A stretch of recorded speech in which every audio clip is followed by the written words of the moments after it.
Good evening, everybody, and welcome to Calling All Creatures. I am your host, Lori, and tonight I have a really awesome guest on with me. He is the executive producer host of a show called Animal Zone, as well as being an animal welfare advocate. And the gentleman's name is Arthur von Weisenberger. And I'm so excited to have you on the podcast tonight, Arthur, and talk about all sorts of stuff in your show and all this other great stuff that you do. So welcome to the podcast tonight. Well, thank you, Laura. I'm so honored to be on your show, and I think you're doing some amazing things to get people more aware of animal welfare, and we're just thrilled to be with you, and especially I love the fact that you've been in the animal control world, so you know both sides of animal welfare. That is true, and you know, I'm actually glad for I right now I actually do dog training on the side. Besides my full-time job, I do dog training. And so one of the really cool things about it is I actually am a dog trainer for service dogs and therapy dogs. So, wonderful. Yeah, that to me is one of the best things in the world, being able to train a dog for a military veteran or an ex-first responder that needs, help trying to get through life because of some of the things and situations they've dealt with and been in. So it's my way of giving back. Great. That's great. So for the listeners that may be just kind of hearing about you for the first time or meeting you, let's say, virtually, can you just share a little bit about who you are and what first drew you to doing animal advocacy and coming up with the show Animal Zone? Sure. Well, I grew up partially in New York and then partially overseas, and I was at a boarding school in Switzerland called Eglon College.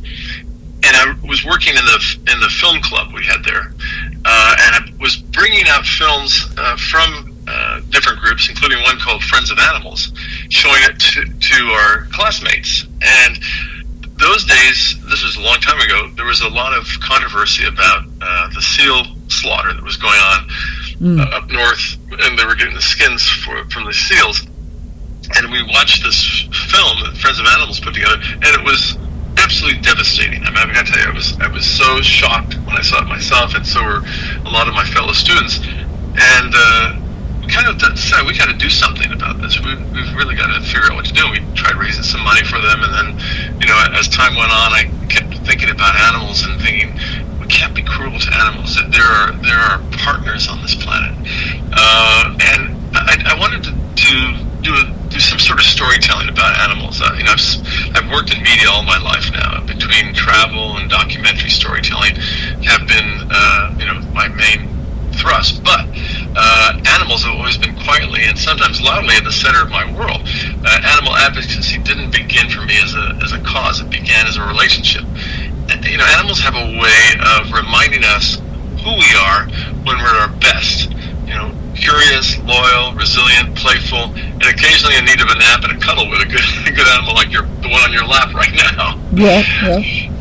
But that was kind of the how things kind of percolated years ago, and I always kept coming back to animals. I did a documentary film with the son of William Holden in the Comoro Islands in Africa, off the coast of East Africa. And the Comoros were known because they had lemurs. And we were filming these lemurs that were they hadn't been abused, they hadn't been anything but just loved by the locals. So we noticed that they were very friendly, and they were wonderful little creatures. They're kind of magical little animals. They have these big eyes that stare at you, and anyway, that became sort of the highlight of our documentary about the Comoros, and I noticed that audiences really like watching animals more than probably me on camera. So I kind of said, we better go focus on animals in our other future shows, and eventually Animal Zone got born in 2018 as a show about dogs and cats. And I don't know if you remember, there was a couple of ads that were running on national television about these organizations were trying to raise funds, and they showed pictures of very sad looking dogs in cages, and they played very sad music in the background, or actually there was a woman who sang a very sad song. Yeah. And ASPCA. yeah. Well, I watched those, and I used to. It was a rush at our home to switch the channels because it was just so depressing. And I just think this is terrible. So I talked to a woman who was running our local shelter here in Santa Barbara called the Santa Barbara Humane, and I said, "Is this thing helping you guys?" And she said, "No, it really isn't. In fact, it's working against us because people see that ad and then they don't want to come to the shelter to adopt anything because it's going to be a sad experience." And they said, and nothing could be less accurate than that because our shelters are beautiful. The animals are loved. They're being cared for, and it doesn't look anything like that ad. And then she said the other thing was that those national advertisers were not helping them financially. And she said what we really need to do is get people to realize you've got to support the shelters locally where you live. Yes. So and that's where the money is most needed. So I said, well, we could do something, maybe do a local show about that, and show the shelters that are around here, and talk with the people who are rescuing animals, and that's how it got born. Nice. I know exactly what she's talking about because, unfortunately, poor Sarah McLaughlin with that song and that music, and I know, and they stuck it on those, and they make you feel horrible. I'm like, I run to turn it off. But yeah, and that's something a lot of people never realized is that when you're donating to like the ASPCA or even in the Humane Society of the United States and stuff, depending on what HSUS is doing, but the money does not come to any of these shelters. I know this because I worked in one, and I ran the second one I was at.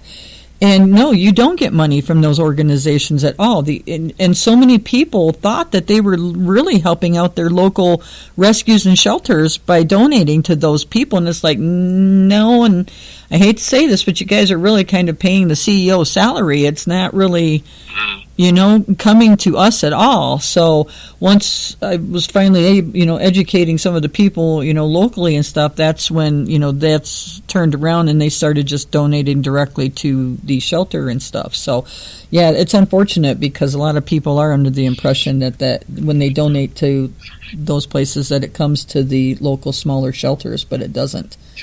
Well, the name alludes to it in a way. You got to get a sense. Oh, well, this must be the organization that takes care of all these shelters in the country. And it's not to say that ASPCA and HSUS and other national organizations don't do great work. Right, but they do. When it comes to what you need to do locally, and that's really where the biggest need is, because that's where the big costs are. Some of those organizations, local shelters, are running on such a thin margin of trying to stay open that they're just one vet bill away from going under. So the more we can help them, both with financial donations, spreading the word, getting volunteers to help out. All these things help contribute to making this a community effort that will be ultimately successful for the people who are doing the work, and especially for the animals.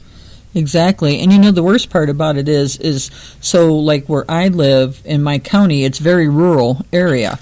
And here's the thing people don't realize either is that a lot of these smaller shelters, like the one that I managed at the end of my animal control career, I had like 22 dog kennels and not a lot of cat kennels, let's put it that way.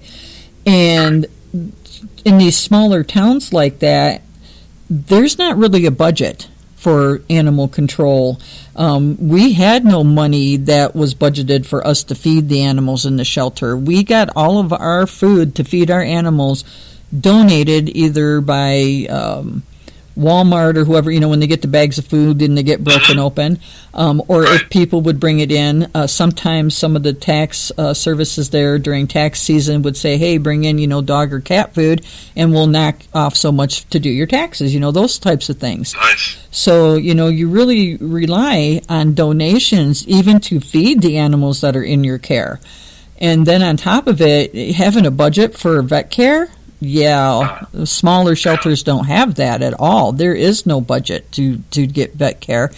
So, you think out of the box, and where I was at, luckily, the previous supervisor of the shelter had thought out of the box, and he had set it up so that when donations came in to the shelter or wherever monetarily, he had an accountant that actually gave his services for free, and he had set up an account to put that money in so that he did have some money where he could get vet care.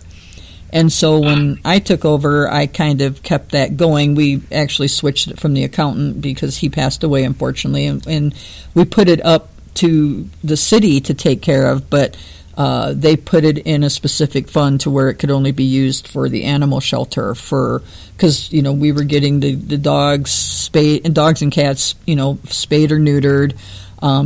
I was buying the parvo vaccines and giving those, and then the vets were giving the rabies shots, things along those lines. So we continued to get monetary donations, and then we put them in that account. And then if we did have a medical emergency for any reason, that money was there to help us. So a lot of people don't realize that these smaller shelters, it's usually based on your taxes and stuff like that. So the bigger cities do have a better tax base.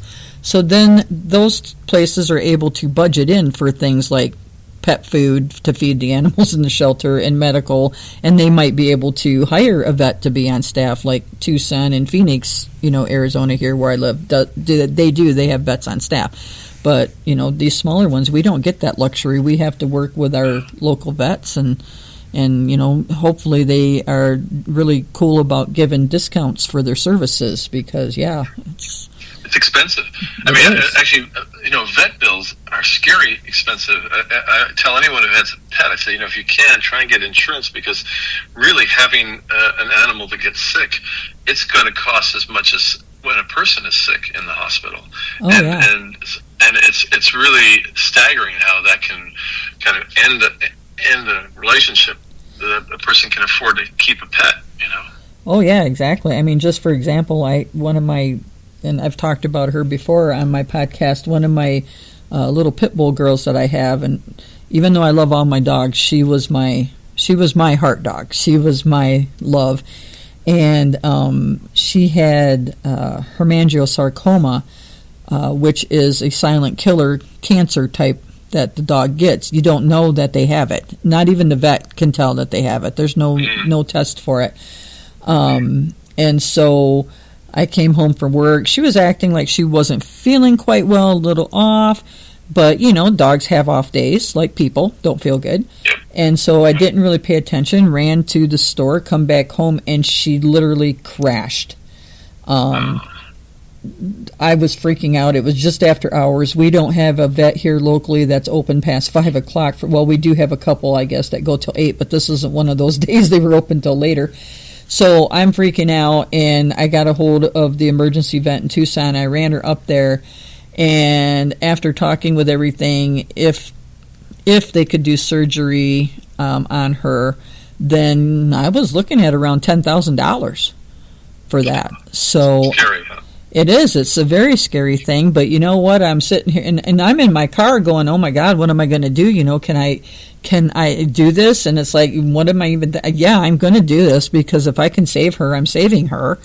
Right. Unfortunately, the tumor but she was bleeding internally because the tumor had busted open inside in her stomach, and where it had been attached was over a larger artery. And so there was nothing they could do for her. They couldn't do surgery because they couldn't remove it. And unfortunately, I lost my little girl early that next morning. But, so if you can... The hardest thing. Hardest thing.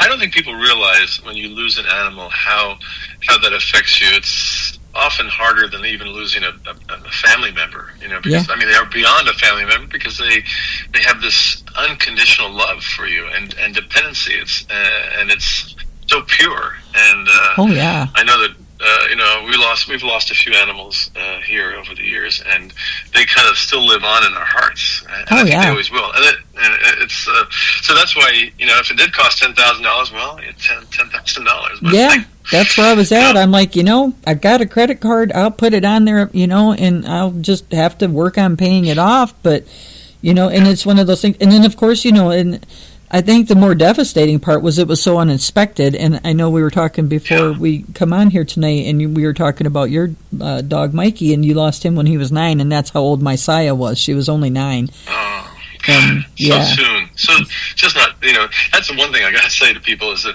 if you don't want to lose a dog early on, look at small breeds. They seem to last about 30 to 40% longer. Most definitely. If you're going to rescue a dog. I see some of these little dogs that are, 16, 17 years old. I'm going, boy, are you lucky. You've had that dog for so many years, And it's because of the size. They don't have, as much weight and as much pressure on their hearts and their lungs and stuff. Their organs don't have to work quite as hard because they are a smaller dog. They don't have as much weight. And so that's usually why they live. But then again, I'm looking at my, I've got a medium-sized girl, and like I was telling you, she's around 17. And, she's probably, she used to be around 50, maybe a little over 50 pounds, and she's dropped a little weight because she's older now. But, she's still a 40-some pound dog. And, so for her to be this age, I've been very lucky to have her this long because most of my other ones I've lost, when they were 13. So they lived to a good old age, but most definitely if you don't want to lose one too soon, then you might want to go for the smaller breed dog. Yeah, or if you have a lot of time on your hands, get a parrot. Oh my gosh, yeah. Just be ready for that yelling and stuff that they'll do. Yes, you could get a little noise. That's true. Oh yeah, most definitely. That's funny because I had a guest on one time and she had a parrot as a pet, and she had him in the room. He did great. We got through pretty much all the podcast. He only put in his 2 cents like 2 different times. So, but you knew when he did. They are amazing. Actually, when we just finished filming season 15 in Florida. Oh, okay. And it was so incredible. The second time we've gone to Florida to film there. This time we decided to film all through the Keys. We started in Grassy Key with the Dolphin Research Center, which was fascinating to see. And then we made our way all the way down to Key West. You could almost see Cuba from the point there. But what I found was there were some incredible birds and bird rescues. We went to one where they had wonderful parrots. Speaking of parrots, and these parrots were it's called the Seminole County Parrot Rescue, and it's in a little town called Geneva. And Ellen, who runs it, has rescued these amazing macaws and different colored parrots, beautiful animals, and they're really personalities. One of them was talking to us, and I went, this is like a person. He's like responding to what we're saying. We had it all on camera, so it should make it for a very good episode. Yeah. A little bit of extra squawking on the background, but it's we really had some fun there. Florida has a lot of wonderful animal stories. They do. They do. Why I went there. Did you get a chance to check out Save the Chimps?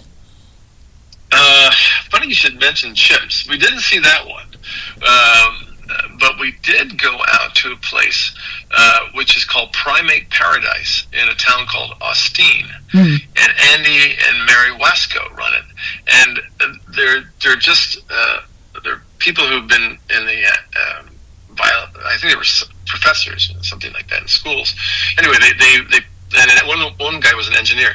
They decided that there's all these little capuchin monkeys. They're little, cute little tiny monkeys that sell for a lot of money. I think they sell like for $10,000 or $15,000 on, if you want to buy one. And people buy them and they just adore them when they're little. The problem is they're not always little. They grow up, and when they grow up, they are wild. They want to get out of the house, and they want to chew your fingers if they get near you, and so they quickly want to send these out to adoption. Well, what they built was an incredible outdoor, almost like an aviary, but it embraces the trees, which is where these monkeys like to hang out. Right. And they had all these monkeys in these trees running around, but they were protected and they couldn't actually leave the compound. But it was very, very spacious, beautiful area. And we got to film them, and luckily we didn't get bit, although we got close. and they were fascinating to see. And you realize that, hey, these capuchin monkeys should never be bought. These are animals that need to be out in the wild. And it's funny because Save the Chimps, if you ever get a chance to look them up, you should. They actually have been taking in, they have, I don't know how many acres it is now, but I think they have several different island-like areas that they have down there for the different chimps they've taken in. But when, I think NASA was one of the researches, they were using the chimps for research and stuff there.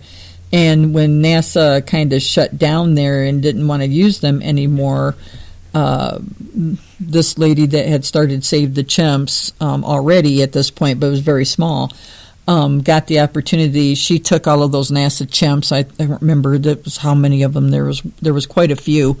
But she got that research facility and has used to turn it into a sanctuary and stuff for them now. But it's kind of the same thing with the chimps as the capuchin monkeys. They people get these chimps thinking, they see them on TV shows and stuff. Oh, how cute, how cute! And yeah, those are baby chimps. Those are not full-grown chimps. Full-grown chimps get to be around 6 feet tall. And yeah, they're very, very strong, and they can rip a human apart. I mean.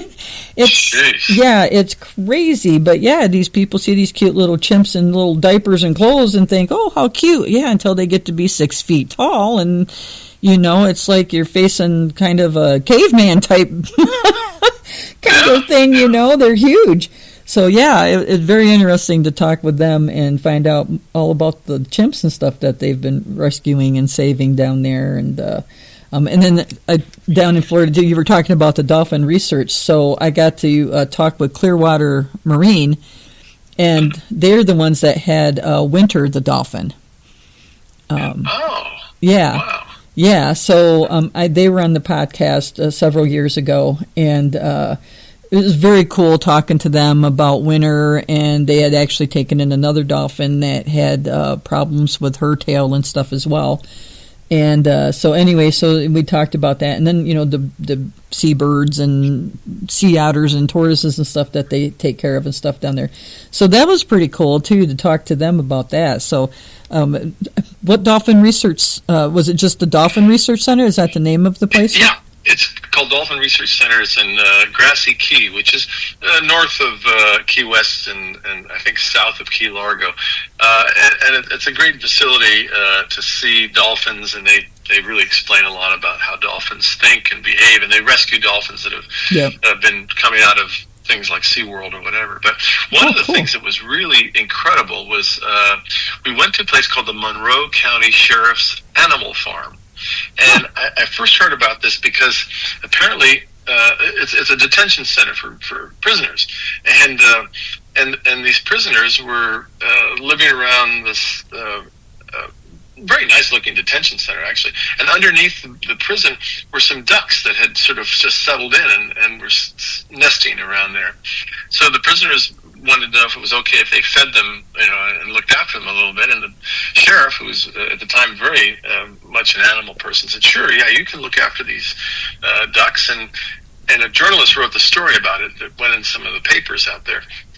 Suddenly, everybody started wanting to send the sheriff their animals. They had it was everything from ostriches and crocodiles or alligators and lemurs. They had all kinds of different animals that didn't have any place to go. There were no shelters for them. So he just opened his doors open and said, "Sure, you can send your animals, and we'll let the inmates look after them." And it became a fantastic situation because not only were the animals doing better being looked after like that, but also the inmates were doing better just having something positive to do, looking after these animals. Yep. And kids would come, the schools would bring their kids to this prison to show them these animals. It was because there was no zoos down there, and they would get a chance to see these animals living all together pretty much in harmony, and these inmates looking after them. And so we thought, well, that's a great story. And we went down there, and sure enough, Jeannie Solander, who's been running this for many years now, who's a real visionary, has really gotten the inmates and the whole place looking incredible. You walk around and you go, this is amazing. And the current sheriff, his name is Rick Ramsey. real serious sheriff, and he's got a big area to look after. Monroe County, it covers all the Keys and goes up as far as I think almost Palm Beach County.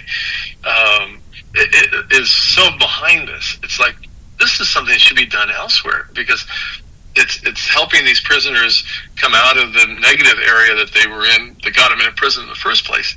And a lot of them, what I was speaking to, when he gets out of prison, what does he want to do? He wants to work in animal welfare. Mm-hmm. So you get really a sense, this is a great idea. We do that here. We have prisoners like that come into the animal shelter, and they help us clean the animal shelter during the week, and then they took the dogs for walks and stuff like that. One of the inmates I had, of course, the ones that come out are not like the hardcore inmates, but the one I had that was kind of coming and helping me, he would take dogs, because we also had them, there's a golf course. This is still funny. So the animal shelter was literally situated kind of in the middle of a golf course there in the town.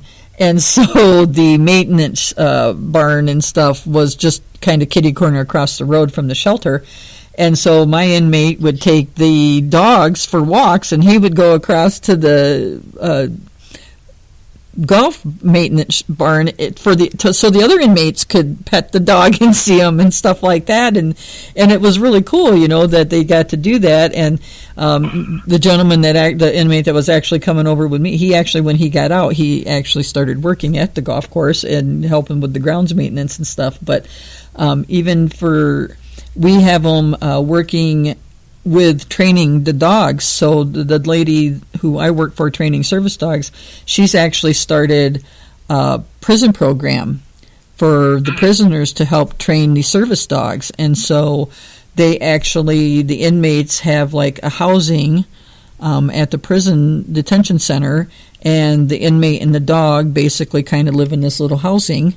And they train the dogs, basic commands and stuff like that, so that when they're done, they're ready to come out and then start working on service dog training and things like that. So, we do that here quite a bit. I know Tucson has it going too. It's such a good thing. And you really think this could be a really great transition from being just a prison where the prisoners are, not doing terribly well in a lot of these prisons, where this would be great for other prisons to consider, at least not the really serious hardcore prisoners. Well, yeah. People that are in there for a few years that need to have a shift in their mentality. By the way, another place we went. Have you heard of the Turtle Hospital in Marathon, Florida, in the Keys? No, I haven't.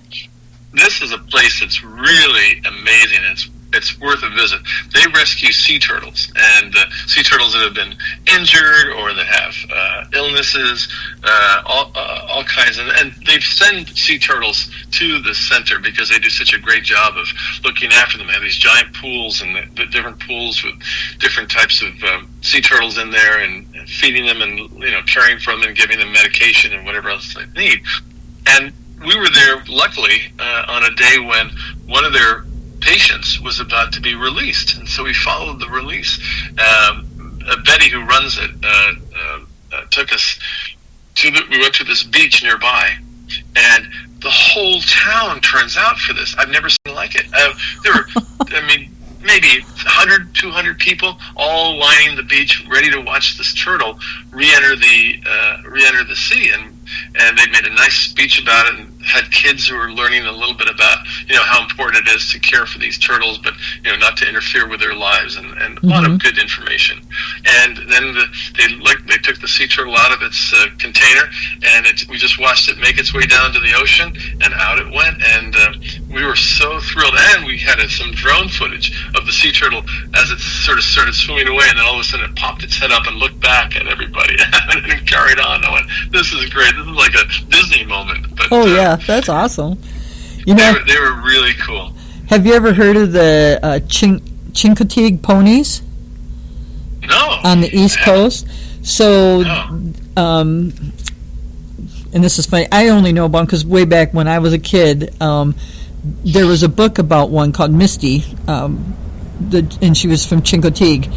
And anyway, these are ponies that I can't remember if they came with the Spaniards or whatever, but they're wild, And so they live off of the East Coast on these islands. I can't think of which state it is now.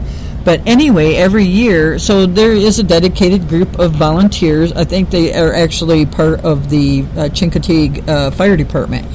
And so these volunteers take care of these ponies, but they're all wild. People are not allowed to, pet them and stuff. But every year, these ponies, they swim across this narrow part of a channel. And so they literally have like full auction and stuff like that where people can bid and have ownership, even though they don't really have ownership. It's basically the money that gets bid that they win, the ownership of the foal with, it goes to help take care of the ponies and, the anything vet related and the care and everything like that. But they live on these islands and they, are accustomed to eating, like, you have the seagrass and stuff like that. But, yeah, it was really cool. If I ever make it back east, I would love to go and see one of the pony swim is going to be coming up again here pretty soon. But I would love to go and see them swim in the channel sometime. But so they come across and then they swim back. But yeah, it's Chincoteague ponies. But there's been books written about. Like I said, it was Misty was the first one, and then I think she ended up having a foal, and then they did a story about her. But so it's kind of cool. I talked with them on the podcast one time and learned more about the ponies and everything like that, and it was really cool talking to them because, like I said, I had read this book back when I was just a kid, and so and I love horses anyway. But so learning more about the ponies was really interesting. All the stuff that they do and how the islands and stuff that they live on there. So. Yeah, I've written that down. You're giving me 2 good tips I got to follow up on. I appreciate that. That's great. Could be future shows we can figure out how to get out there. Yeah, I know, right? I know. That's what I told Save the Chimps. I would love to come and see their sanctuary because, they'd love to have people come and see the sanctuary and the chimps. And it was so funny. We were talking about one of the chimps, and she has a fascination with bumblebees. And unfortunately, she's trying to play with the bee, but unfortunately the poor bee usually ends up getting its wings kind of taken off and stuff, and she ends up killing the bee. But she has this big fascination. So anyway, so many things you learn about these animals and stuff like that. So there's been quite a few. When you were talking about the seals and that documentary that you'd watched about, I don't remember if I've seen that actual one, but I kind of know what you're talking about with what they were doing with the fur seals. And what the horrible thing is, it just reminded me, I had some guest on from Kangaroos Alive, and Mick is a producer, and him and his partner, and they have made videos and stuff. One of them you can actually watch. I think if it's still on there, is on like Pluto TV, the free TV site. But they are combating the fact that all these kangaroos are slaughtered in Australia all the time, and the government condones it.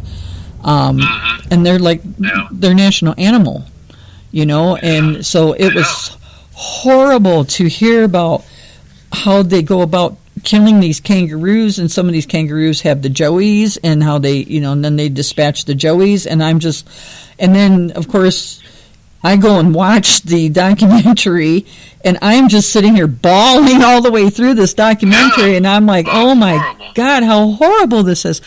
And so they've really been, and a lot of it stems from the kangaroo meat trade, which actually in the hides and stuff that you can use to make like shoes and stuff like that. Right. But I guess Nike and Adidas and them have like at this point said, no, we're not using any more kangaroo hide.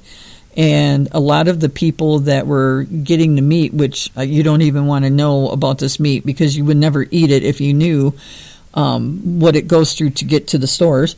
A lot of places are not taking kangaroo meat anymore either, and so I think they're working a lot with some of the dog food companies, because some of the dog food companies use the kangaroo meat in the dog food as well. So, but yeah, Kangaroos Alive. It was, if you get a chance to watch that documentary, it's very sad. It's very sad. Some of the things that you learn about what goes on, and I'm like, oh my God, really? Kangaroos? I mean, are you kidding me? So, yeah. Yeah. I know. There's an organization that's run by a very good guy named Wayne Pacelli. I don't know if you've heard of Wayne. Yeah. It's called the Animal Wellness Action. I don't know if you've heard of them. And they were spearheading these companies to stop using kangaroo hide for tennis shoes or sports shoes. And finally it was successful. And it's a great group to follow, because they really are going after all these little known areas that need to have attention as far as animal welfare. He might have even based in Washington D.C. Exactly. Yeah, and he may have even been working with Mick and his partner to try to stem that stuff, because Mick and his partner are really big advocates of trying, and they work with a lot of these people to try to get that kind of stuff stopped. So he might have even been Wayne might have even been working with them to do this. So. Yeah. So he used to run HSUS years and years ago.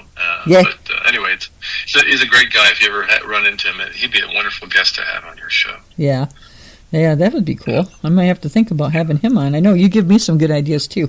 Hey, it's fair exchange. I know, right? I know. That's exactly how it goes, and it's fun, because we both are telling stories and stuff like that, So, and that's one of the things I think is, because.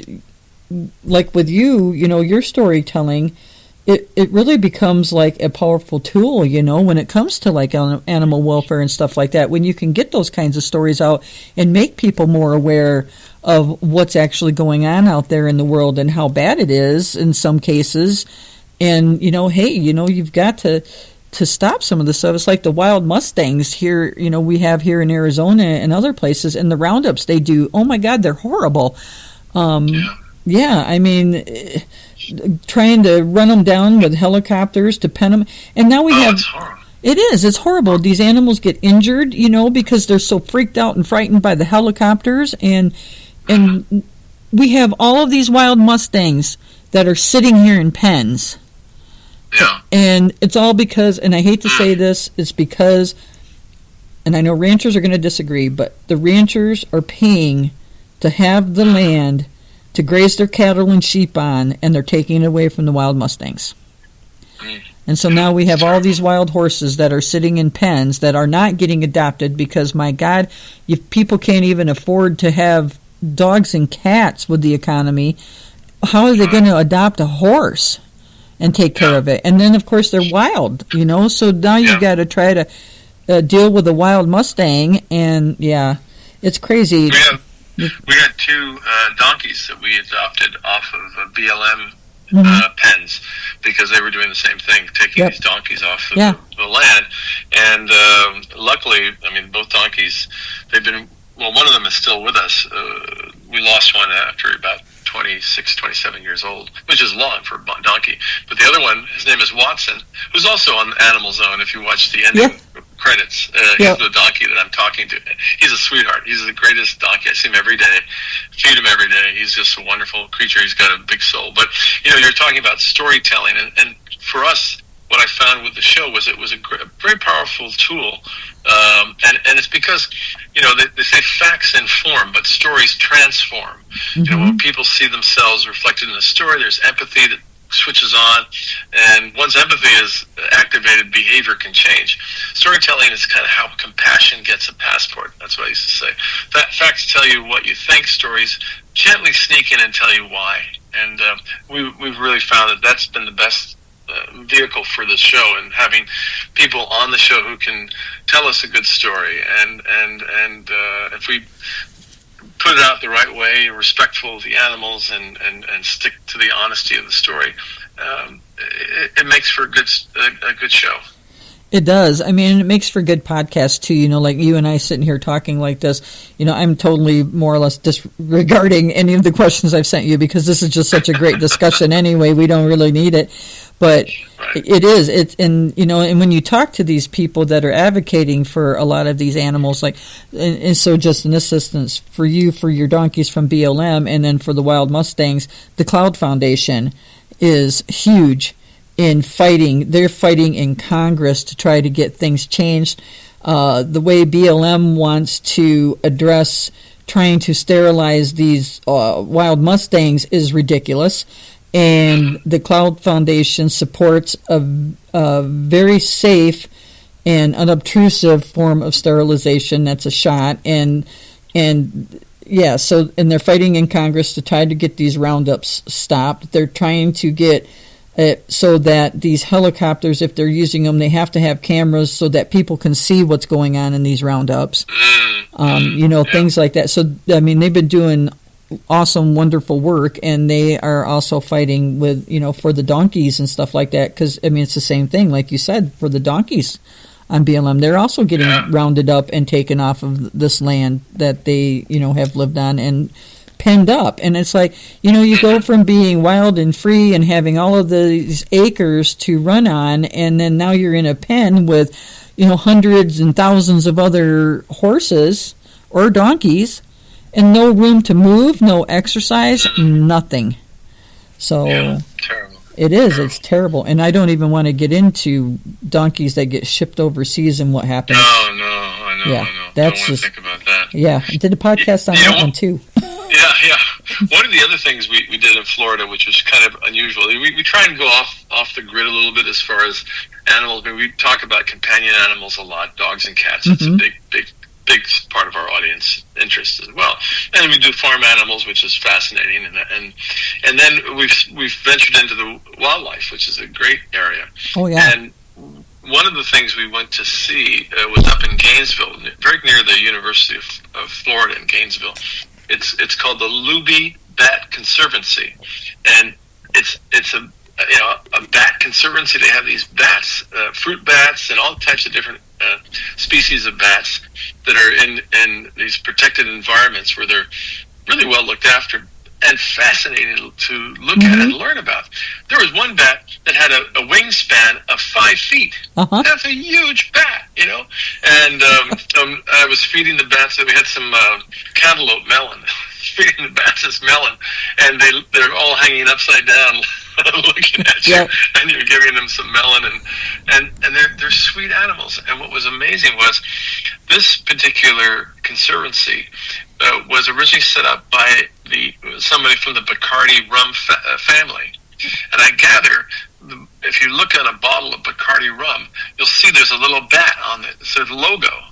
And I think what happened was that at Bacardi they realized that bats were doing a great service for the sugarcane fields and keeping different critters out of the sugarcane, and also they were pollinators, which was great. So you suddenly look at animals that you may have had the creepy crawlies about. So these are really amazing creatures, and they're wonderful. They are. I have anyone that's up there to visit. Oh, I know, that would be cool. I had Bat World Sanctuary on with me. They're in Texas. And yes, and I know them. Yeah. We had them on too. Yeah.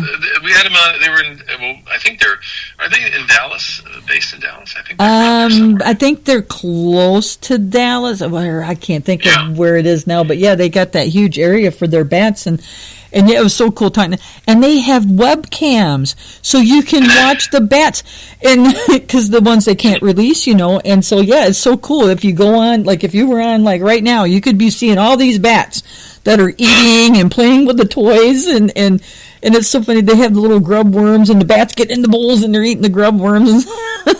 I love watching the webcams. And I learned up there that expression, blind as a bat, is completely false. Bats have the best vision and echolocation. Echolocation. So they're some of the finest navigators and area flyers. If you watch how bats take off after around sunset, going after the bugs and everything else that they like to eat, they're very precise in their flying ability. Oh yeah, I had a bat researcher on with me once, not too long ago too. I got her book she sent me, and I read through it, and oh my God, the pictures in that book were just beautiful of some of the bats, and stuff that she had taken. But she was a bat researcher, and so I learned all sorts of stuff from her too about bats. So it's really cool. I mean, some of the things that you learn from all of these different people and stuff like that, and the bats, and and I had someone on, we talked about spiders, because, people don't really care for spiders much, but I had someone on talking about spiders, and oh my gosh. Yeah. No, I think it's great to, insects, you're talking about the ant person you had, and insects really need to be more exposed, because they get a bad shift. I think a lot of people don't like insects because they think of mosquitoes, which, I'd say that's not my favorite insect, although they actually have a vital role in ecology as well, because they're an important source of food for fish and birds and bats and frogs, and they're also pollinators of certain types of plants. So, mosquitoes are okay. I'd rather have them not in my house, but they're okay. But the thing we did film was in Hawaii, which is going to start airing in this new season that's starting in February, is bees, and we had the Hawaiian honeybees, and how they help each other figure out where all the good plants are. There's a bee that once they find something great, where there's some good pollen and good things they can capture, they do a little dance inside the in the honeycomb nest, and this dance explains to the other bees where these flowers are, how they are in relationship to the sun, the distance to travel. I mean, it's amazing, and it's I never thought about honeybees having that much talent, dancing talent. Yeah, that's funny. I've heard about the bees, not so much the Hawaiian ones, but I've heard about the bees and how they. I haven't had anybody on talk about bees yet either, but I've heard about how they do those little dances and stuff to alert the other bees about where certain plants or pollens and stuff like that are. So that would be cool. I might have to have someone on talk about bees now too. Yeah. Well, you can always watch. I know Animal Zone airs in across the country on Cox Television, but a lot of people rather watch it online or on streaming platforms. I don't know. Do you have Pluto TV where you are? Yeah, that's where I watched the kangaroo documentary at. That was making me cry the whole time. Okay. Well, the good news is you can find Animal Zone on Pluto as well. If you just put in Animal Zone, they have about 3 seasons, I think, of the show, and they actually have one that's listed as season 8, which actually isn't really season 8, but it has kind of a compilation of some of the best stuff that we've had over the years. So it's a good way to kind of get a taste of the show. Of course, what you were doing, also watching it online at animalzone.org, is a good way to get a sense of all the shows. We have we'll soon have over 200 episodes up on the website, which is a lot of show.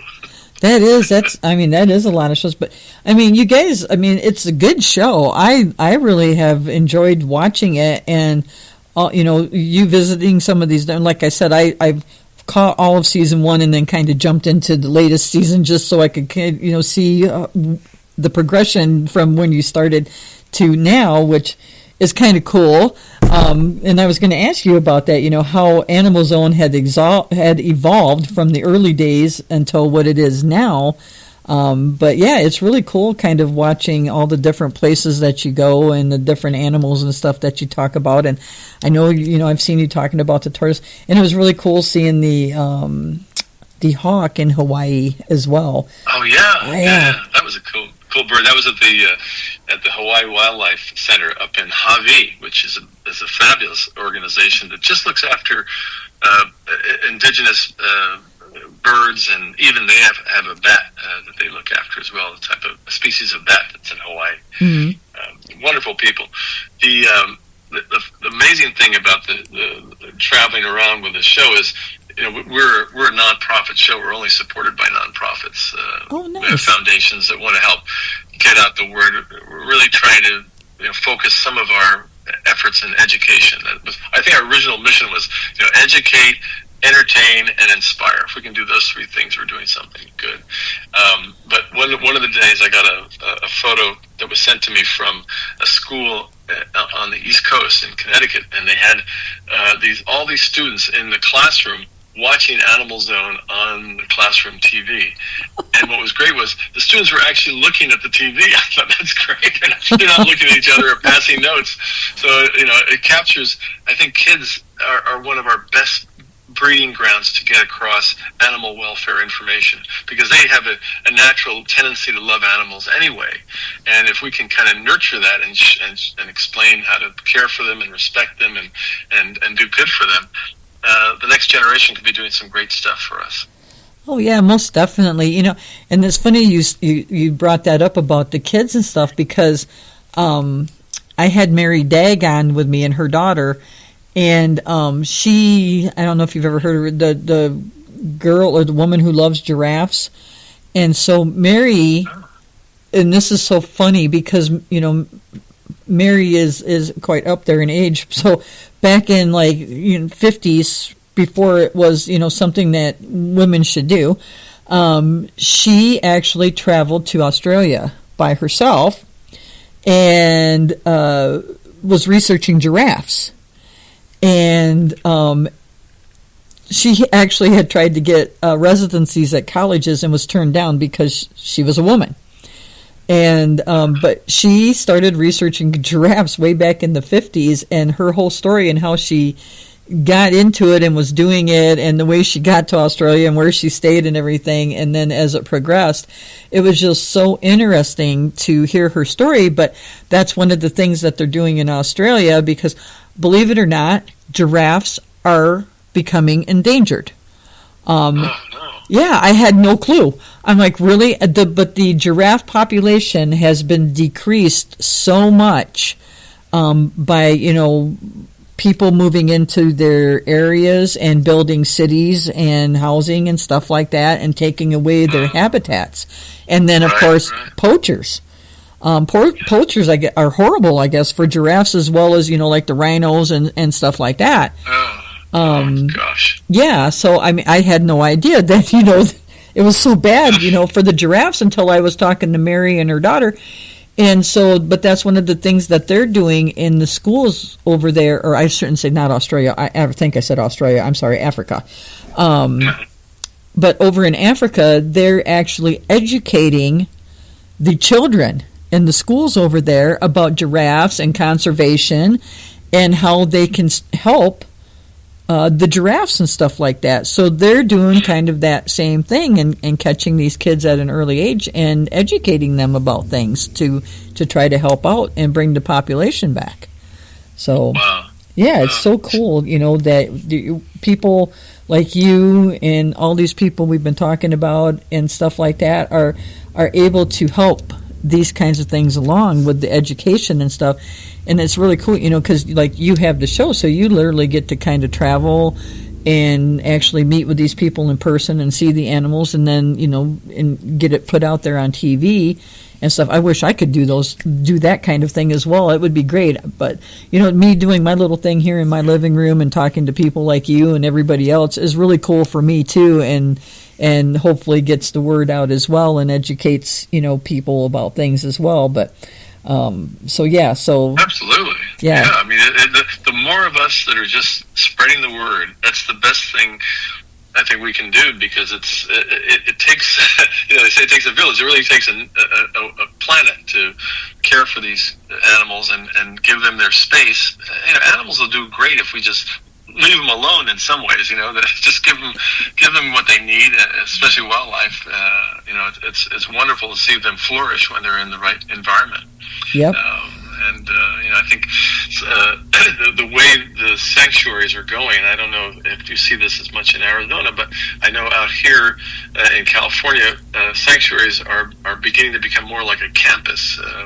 This one here in Santa Barbara, Maine, is in the process of developing a campus where it's more of a community center. You can go there with your dog, and they'll help you with behavioral issues. They have specialists who can tell you about trigger problems if your dog barks at other dogs or whatever might be going on, and they work with you to be able to solve the problem, so you don't relinquish a dog. They really feel like these animals need to be worked with in order to make sure that they stay with their family, if you know what I mean.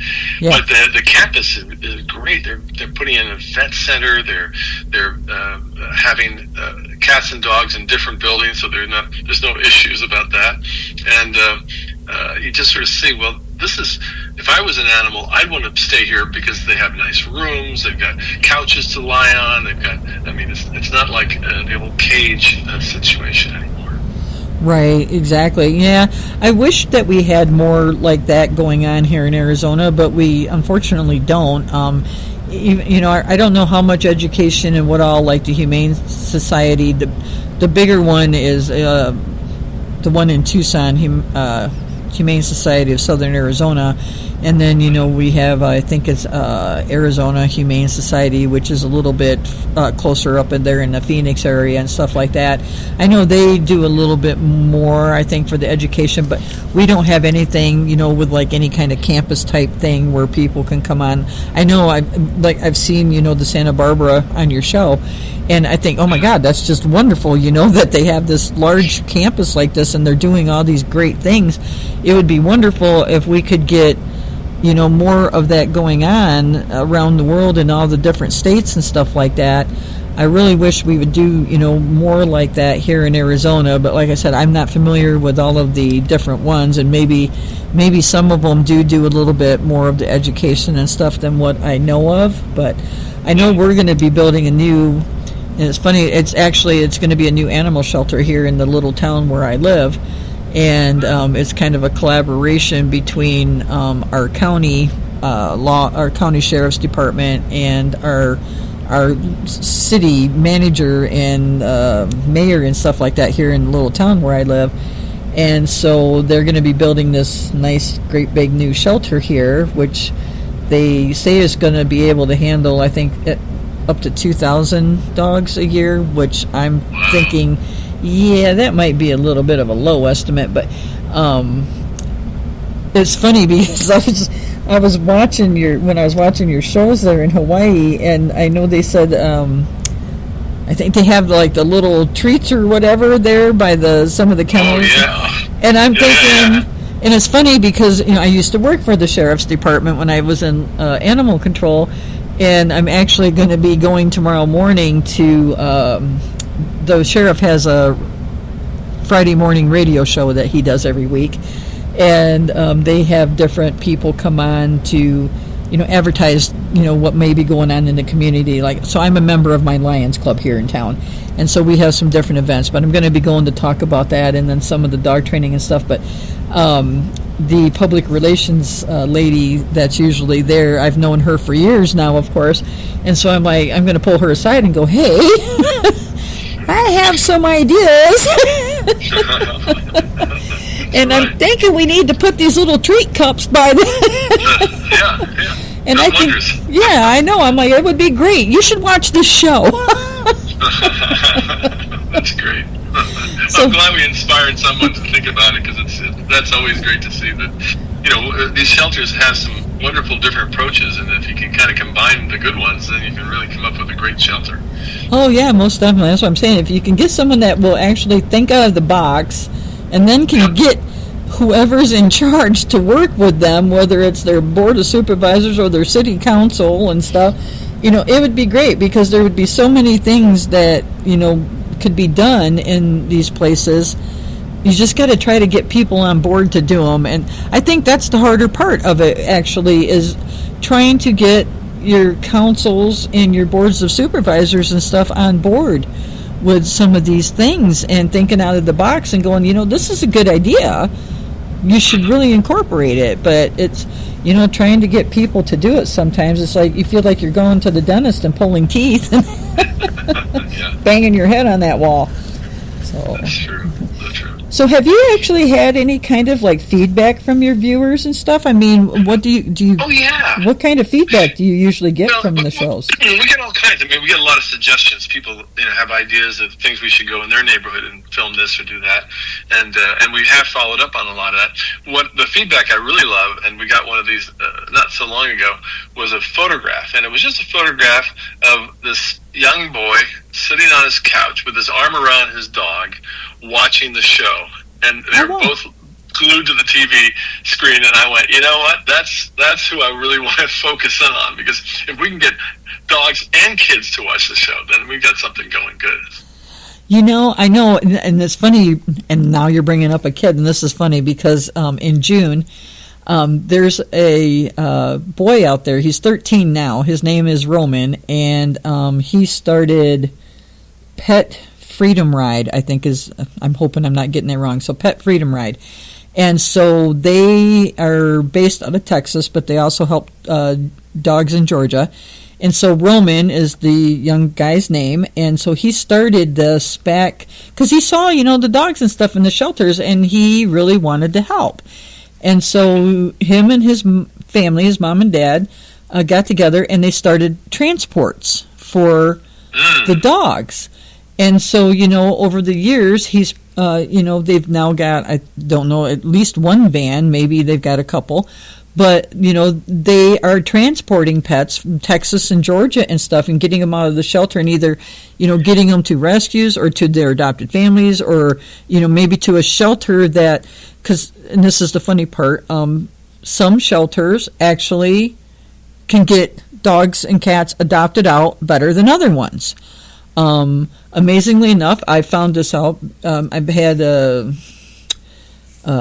group on that they actually fly the dogs, and sure, yeah. And Paw pilots. Yes, paw pilots. Yeah. So they were on, and I talked with the founder of that, and it was amazing. They take the dogs from Texas, and I think from there in California. And one, I actually want to say our animal shelter in Tucson, Pima, actually was doing it at one point. I don't know why they've stopped, but anyway, they were telling me about how some of these shelters in these northern states, they have a really big high call for dogs and stuff up there, whereas they might not be getting out. And adopted in say Texas or California, they can fly them up there and they get adopted quickly.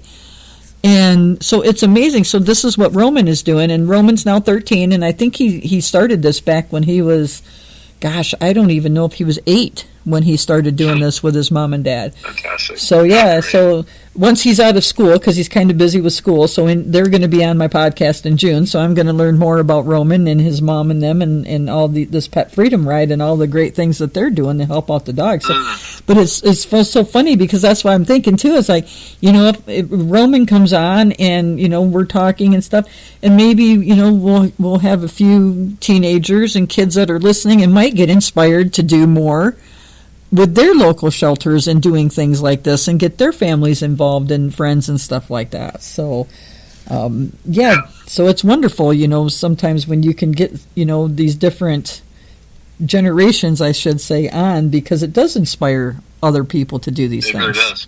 You're right. It does indeed. Wow. So what's up and coming for Animal Zone in the future here?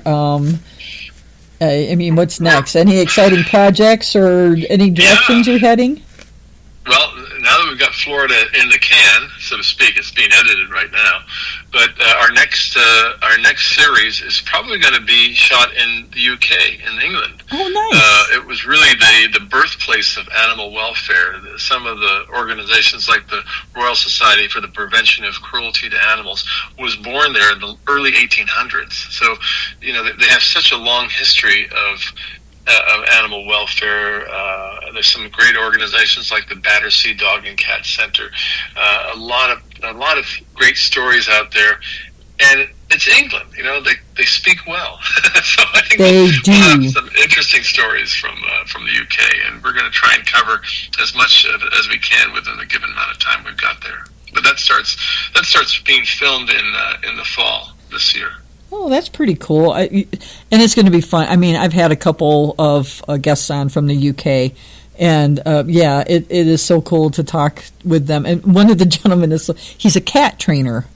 That's a challenge. That's what I said too. I'm like, oh my. He said, it's really not that much different than training a dog, really. But yeah, so he's a cat trainer and he writes poetry, and so wow. So he recited. Combination? Yes, it was an interesting combination. So we talked about training cats, and then he read one of his poems for me. So that's great. Yeah, so so that ought to be really interesting for you guys to be over there doing that. That I'm going to have to check those ones out when you guys get them published and out there. So it's exciting. Should be fun. Should be fun. And of course, as I mentioned earlier, your audience can always watch Animal Zone. Do you have Cox Television, Cox Cable in your area? We do. We do have Cox. Yeah. So if you've got Cox Television, we air every Saturday morning at 8:30 a.m. on Cox. I don't know what the channel is out there. Out here, it's Channel 4, but that's kind of our national distribution, which is good. But as I mentioned earlier, we're also on Pluto TV, we're on Tubi, we're on Roku, and on Plex. So we've got all the streaming platforms, or you just watch on animalzone.org, and you can just click and watch one show after another. I can't believe you watched season 1. That's amazing, because I haven't seen season 1 in a long time. I have to revisit it soon. Well, I just thought, let me see. I'm going to start with season 1, and I thought, I might get a little further through before we were doing the podcast tonight. But like I said, I did make it through all the episodes for season 1, and that's why I knew you had Marty Robbins on, and I was just like, oh man. But some of the other guests you had on, I thought were that's what I was going to say, so cool. So the lady you had on that was filming the oh my gosh, it was from the Hallmark Channel, and Larissa Wall. Yeah, sure. So the was it Animal Rescue? What was it? The Pet Rescue Expert. Is that the one? No, I don't think her. It was. They did. Oh my gosh! It was an animal adoption thing that was on TV, and it aired on the Hallmark Channel. Oh yes, we were actually filming at Universal. We were filming her doing her whole animal segment that she would do on that program, which is it was a morning show. I think Friends and Family it's called. So Hallmark's Friends and Family, which was airing out there, and it was great because we got to be on the set with her, and then Larissa ultimately became a regular on Animal Zone. We had a lot of her over the years, and then she moved to Tennessee and got married, but we had a few segments with her from there. Now she's back in California, so we're hoping that we'll get her back on after she's finished raising children, which is what she's gone into now. Oh, awesome.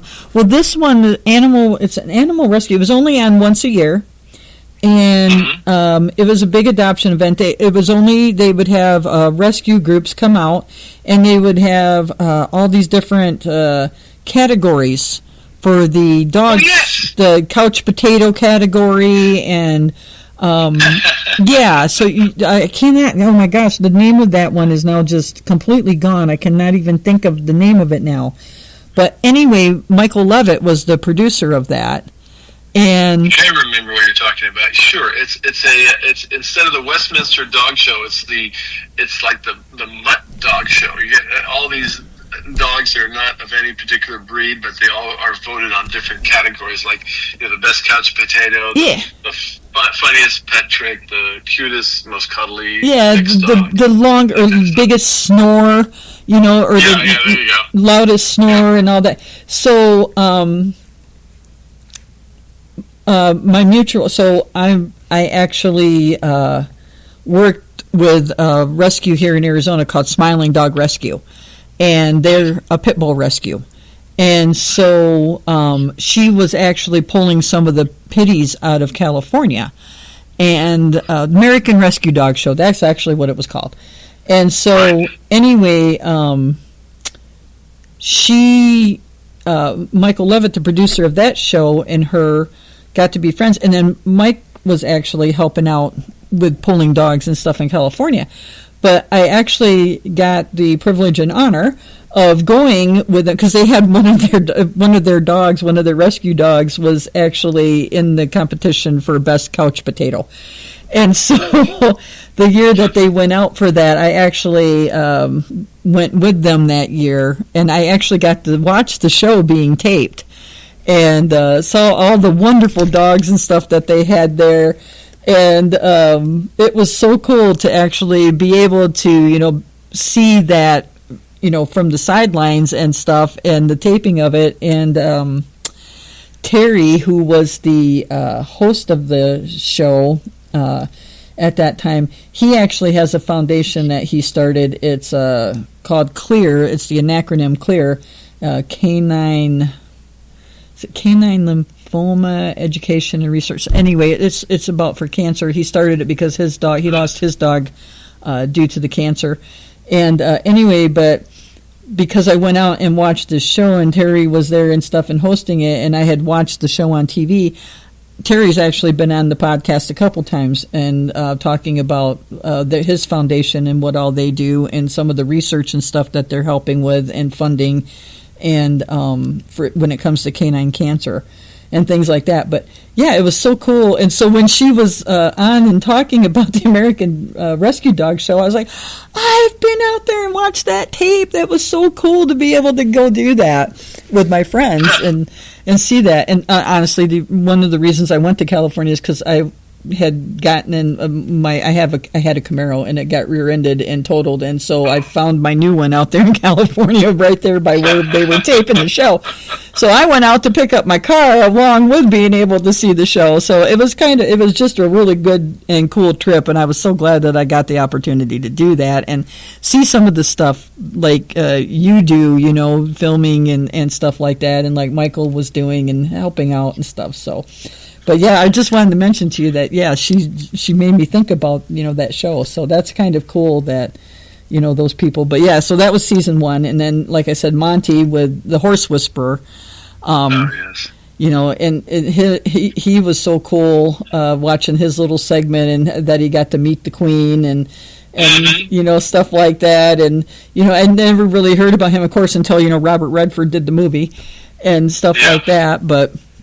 So some of the stuff that you guys have put into your show, I think, is just really, really cool things to learn about. And like I said, I'm one of those people that loves to learn. So, Thank you. Yeah. So much. And definitely, I'm glad you put out there where your show is coming out on Cox and Tubi and Pluto and Roku and stuff, because...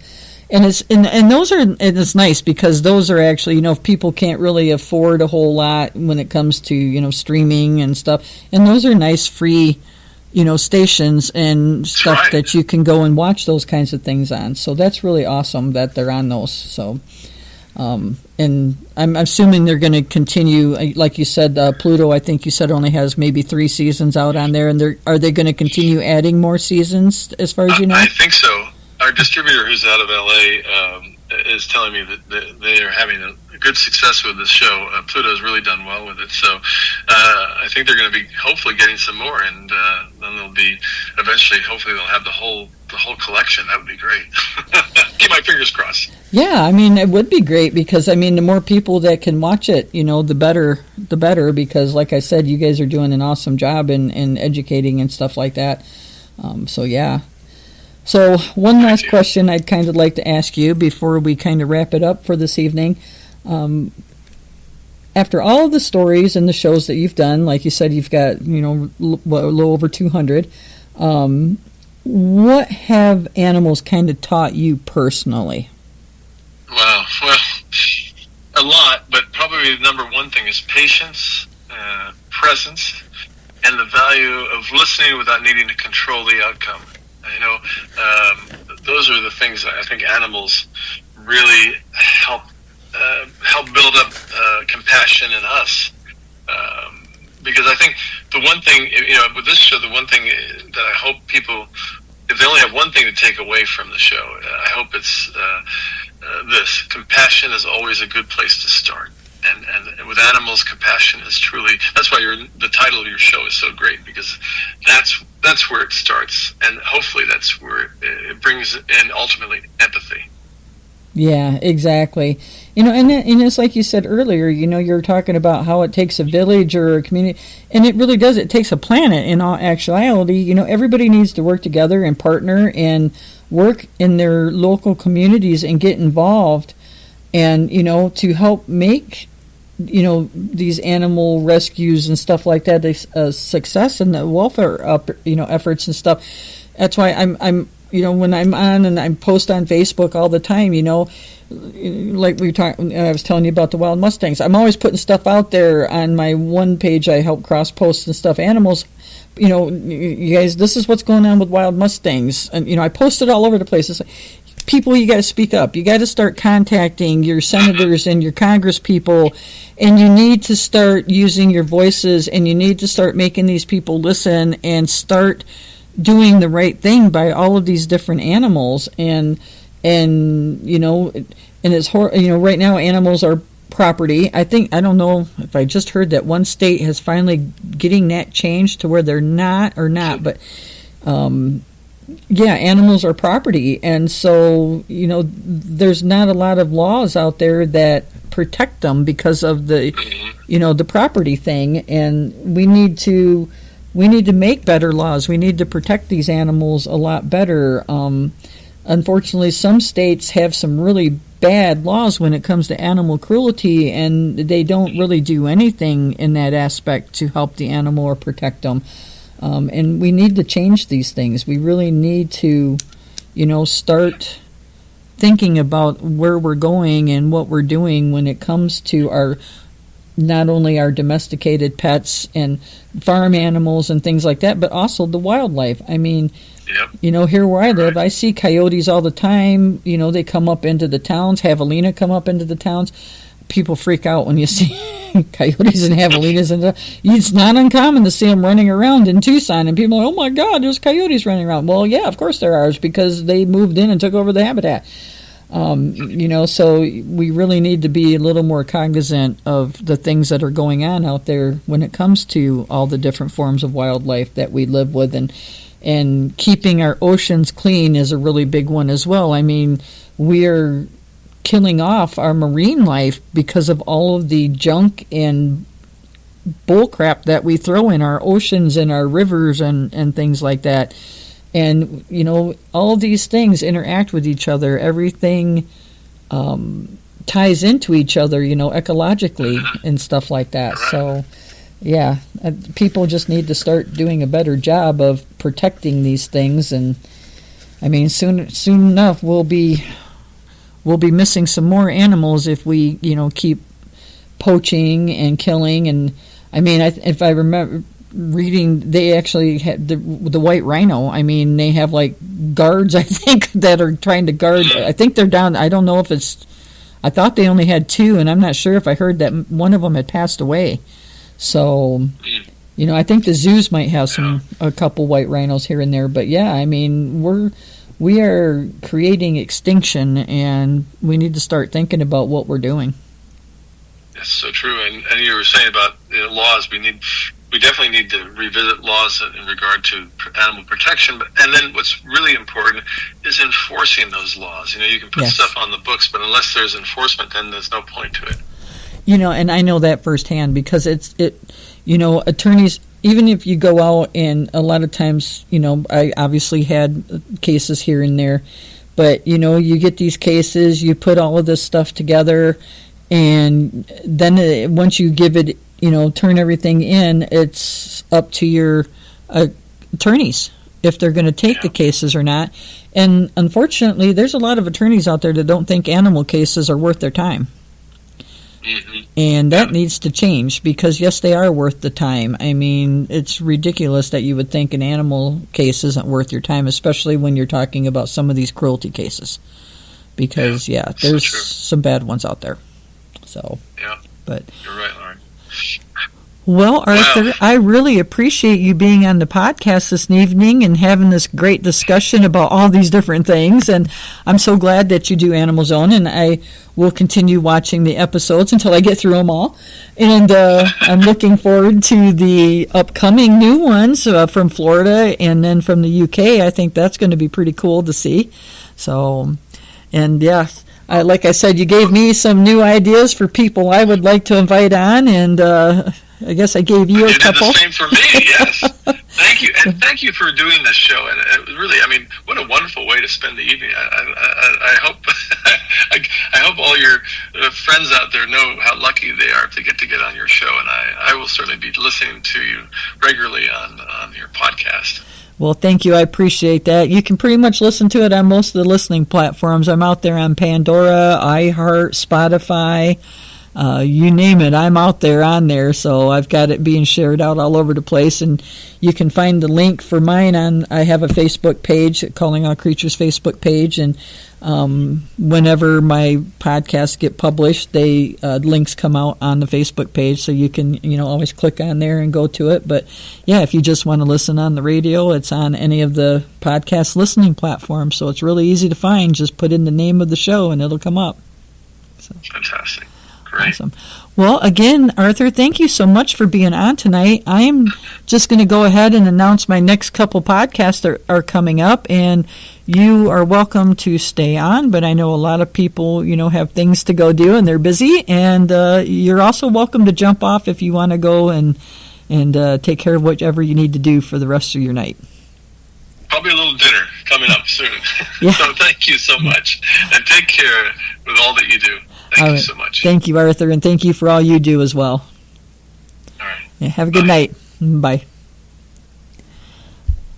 All right, everybody. So that was awesome talking with Arthur about Animal Zone and all the really cool things that he talks about and he's got to go and do, and all the different animals and stuff he's got to talk about and meet. So don't forget, you can catch his show, like he said, at least 3 seasons are on Pluto, and then also Tubi and Roku, and or you can just go to animalzone.org and watch them on there.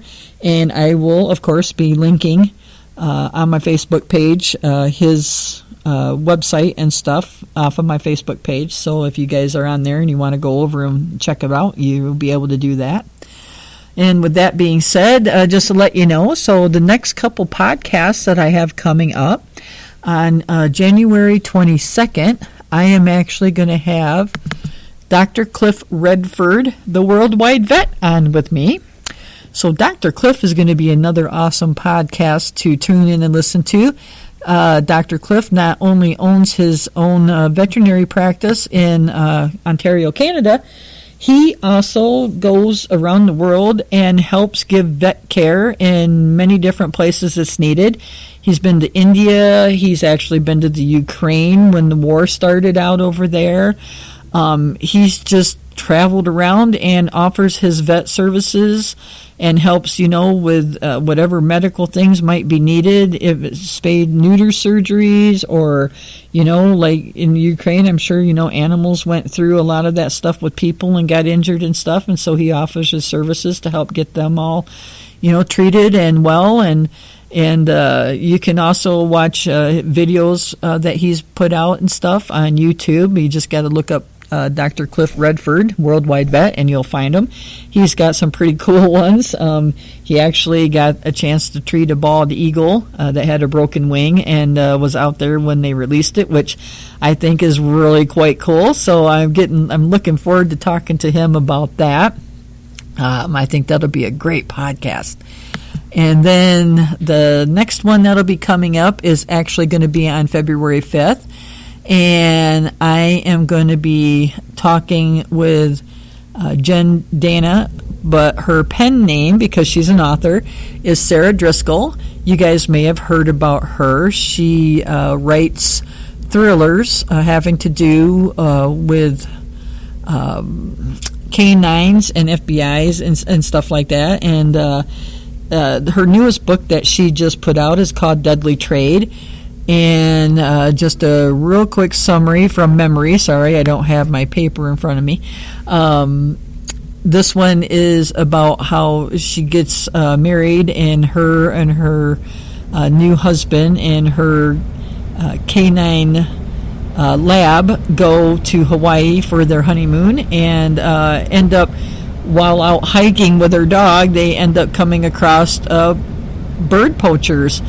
And so they work, her and her new husband and her dog work with the FBI and local authorities there on it, because this is based, like I said, in Hawaii, on the island with the local authorities to try to help, take down these poachers. So we're going to be talking with, or I'm going to be talking with Jen about her newest book, Deadly Trade. And it sounds like it's going to be a good one. I think this is her 10th in her series. So if you guys are avid readers of her books, then you might want to tune in on February 5th and listen to the podcast about her newest one that she just got brought out in last couple months, I think it was. So those are the next couple podcasts coming up. I'm looking forward to them. Like I said, they sound pretty exciting. Dr. Cliff on January 22nd, and then Jen, a.k.a. Sarah Driscoll, on February 5th. So hopefully you guys will be able to tune back in and listen to those with me. And I hope you guys all had a great New Year's and holiday, because, I was off over the holidays. I didn't do a podcast, obviously. I took the time off. So I hope you guys had a really wonderful holiday, got everything you wanted, ate lots of food, and had a good celebration for the new year that came in. And I hope you guys all stay safe and sound out there over this weekend. Don't get into too much trouble. And don't forget to come back for the next podcast on January 22nd. All right, everyone, have a good night, and hopefully you'll be back to listen soon.